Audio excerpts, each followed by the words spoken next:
Vaheguru Ji Ka Khalsa, Vaheguru Ji Ki Fateh. Here we are, entering the home stretch of our Mool Montar series. And the concept that we've made it to today is Seybhang, coming from two ancient Sanskrit words meaning self-existence. Now, let's tack that on to the end of the Mool Montar in our recap. First, we have Ik, the singularity, Wong, expansion, Kar, interaction. Satanam, the name of truth, is in everything within that expansion, including ourselves. That's our true name. The divinity within us, the one. Karata Purik, the one who does all things, has a personable aspect that we can commune with and identify as. Karata Purik, the doer person. Nirbol, a virtue of this personality, this universal personality, is that it is fearless, has no fear of anything outside of itself because all things are itself. Nirver, the other side of that token, is it is devoid of hatred, animosity, because there is nothing for it to fight against. All actions of the doer are simply a movement of its own self, of its own body, if you will, using body in a symbolic sense, not a literal sense. And then you got Akala Mudit, meaning that it is eternal, the shape of the eternal. Akal, without death. Akal Mudit, eternity. I mean, the shape of, not eternity. Now, that means that this thing that we are communing with and merging into is devoid of death and is the form of that, eternity. Juni, devoid of death, also devoid of beginning. It is no births. It doesn't specifically incarnate into any one thing more so than any other thing. It is the other end of the timeline, from no death to no beginning. It is everything, right?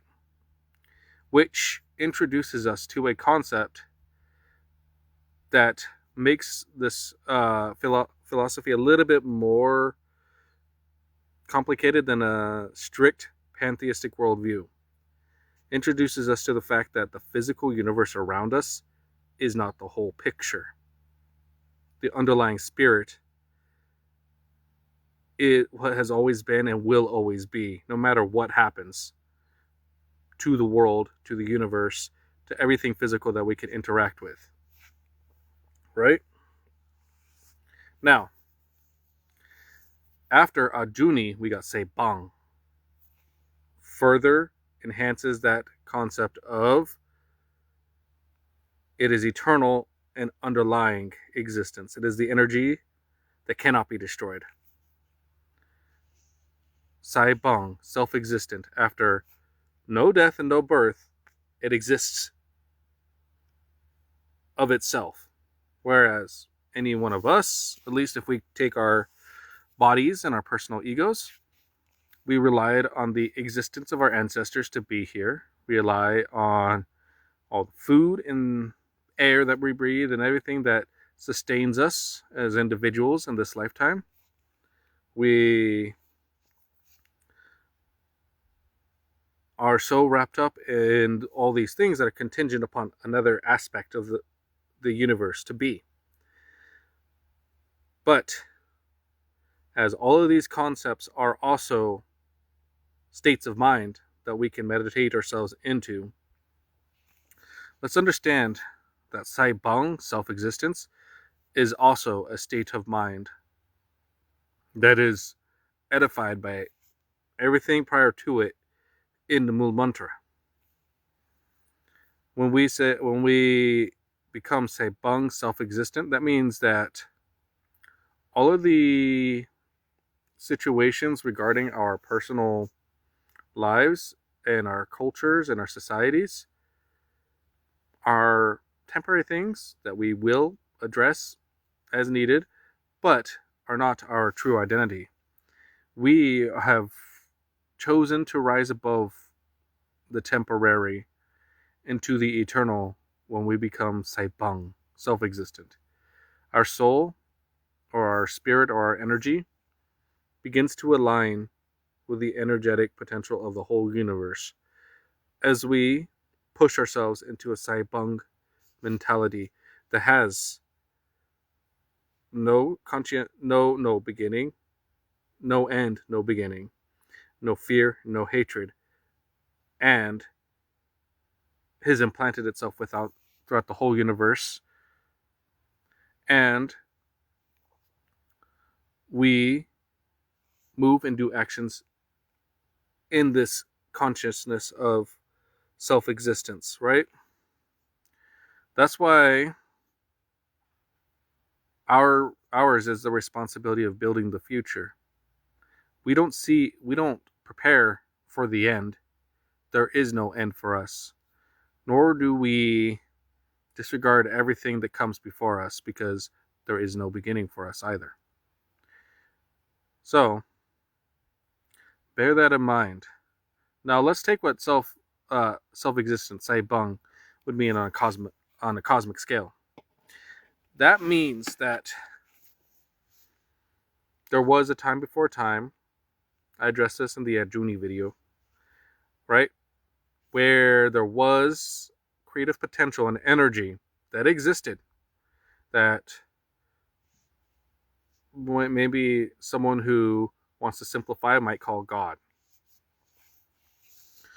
That Seybhang, that self-existence, already had our lives encoded within it. It is beyond time, because time, from the theoretical physicist's understanding, sprang forth at the same time as matter, as an intertwined aspect of matter.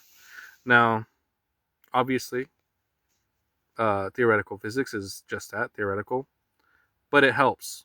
And our understanding of the spiritual should always be tested against the understandings of the day, of our greatest thinkers that Vaheguru has given us to push us forward into the future. When our spirituality is aligned with the best knowledge of our day, what we are doing is we are becoming humble and in an act of submitting our ego, right?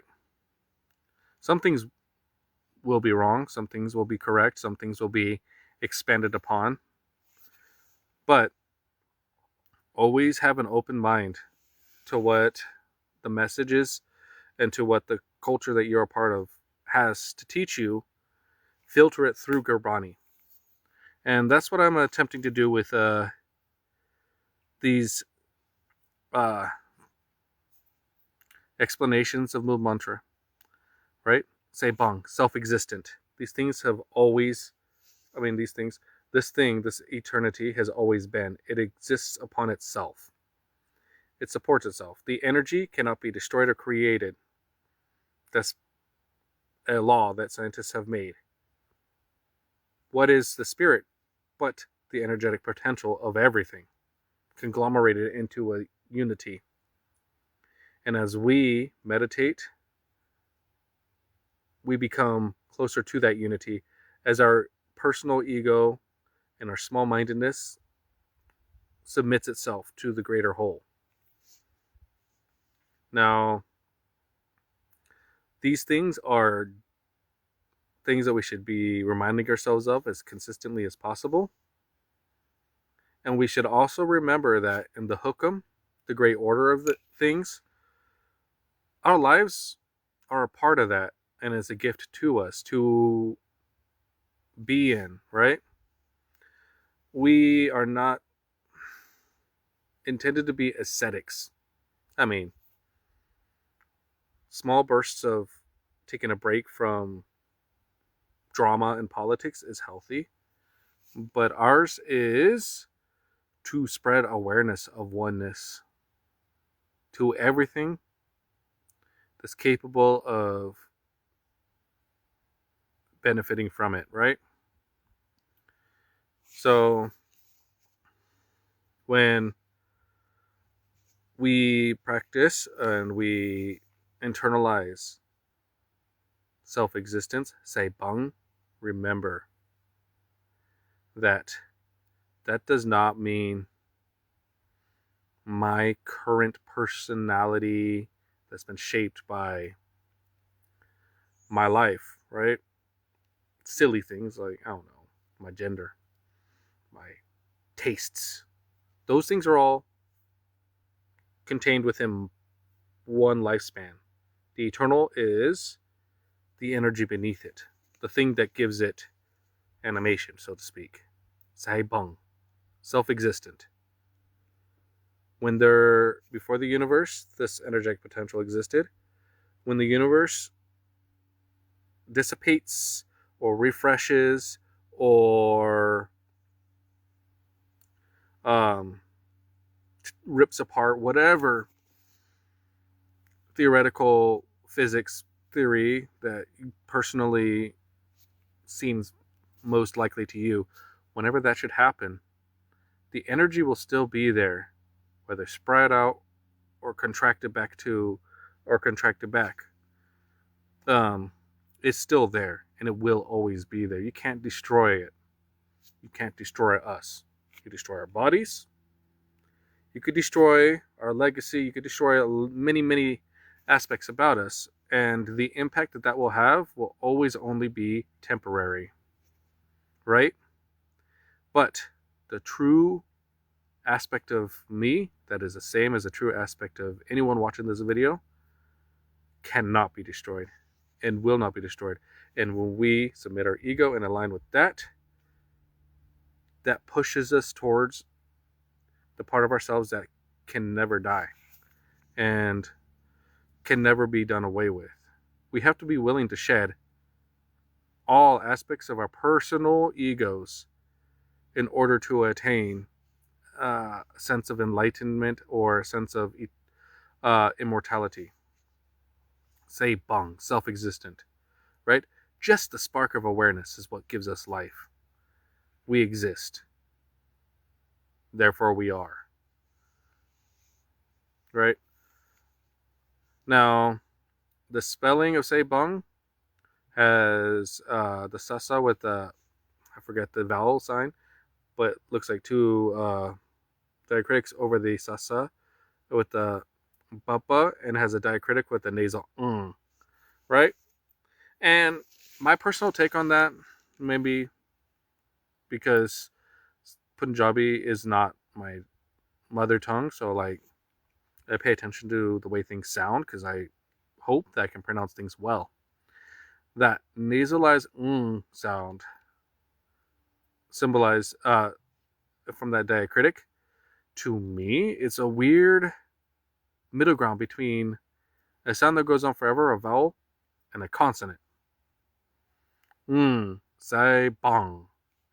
And when I say it, I'm kind of conscious of that. It is self-contained, but also eternal. Just a personal take, my personal take on that. I know that it is also a shortening of longer Sanskrit words that were in the parlance and were in the general language at Guru Nanak's time. But it might be interesting to contemplate that as you do your pot or meditate. Say bang, self-contained, but also eternal. Now, I'm moving towards the point at which I hope to like wrap up this topic. When we are self-existent, that is not this ego. The thing that is self-existent is everything we've described in the Mool Montar. Singularity, which is expansive, which it interacts with itself, which has the creator, the creation stamp, that bears the flag of the creator, right? We're not representing the creator. That's not the part of, if our consciousness isn't the part that represents the creator, then that's not the part that is self-existent. That is the part that relies on other to exist, right? We're talking about mental states and how we identify. We must bear the flag of the creator. Karata Puruk, right? We do things as the creator. If we're doing things as our personal egos, that's not the Karata Puruk, right? I mean, all things are within the hukum, but if you're watching this, that means that in some small way you're intended to benefit from it. I'm not saying that out of my personal ego. I don't know hardly anything. I'm just trying to educate myself and teach myself through teaching others, hopefully. But the important part about that is when we do things, we do it as the creator, with the creator's personality. Now we define what the creator's personality is without fear and without hate. Nirbol nirver. Right? If our actions are without fear and without hate, then we're acting as a divine of the doer of the one. As a personality of the doer of the one. And now we move from our projecting actions to what we identify with on the inside as representations of the creator on this plane. Akala Mudit, the shape of the eternal, the one without death. Ajuni, the one without births. Right? Ajuni is no physical thing that has ever been created. No avatar, no Messiah, none of that is any more accurate than that you are divine, right? Those stories are wonderful. They have a lot to teach. But the true nature of the divine is Ajuni, right? It is nothing that has been created. It has always been. And after Ajuni, Seybhang, existent, self-existent. There is nothing that it relies on to exist. It just is. Therefore, we realize that we just are. If any aspect of us relies on something else to exist, we should appreciate it and enjoy it, but that is not our truest self. Right? My personal tastes exist because of my culture and my context. But the fact that my eyes are open and I am aware of things happening around me, that is it. Stripped out of personality like a baby. That self-existence is the state that we seek to achieve when we place ourselves above our personal lives and observe it from a detached perspective. Now, I know this video has been longer. I hope it's pretty consistent. The points I've made are pretty consistent. And I thank you all for participating in this drawn-out series of Mool Montar. I have one more video of Mool Montar, Gur Prasad, before I move deeper into Garbani. And the structure will change a little bit on these videos after that. With God's grace, I can continue these videos for as long as I need them to edify myself. And will continue to hopefully represent well and to create a discourse and a kata on all of these topics. Vaheguru Ji Ka Khalsa, Vaheguru Ji Ki Fateh.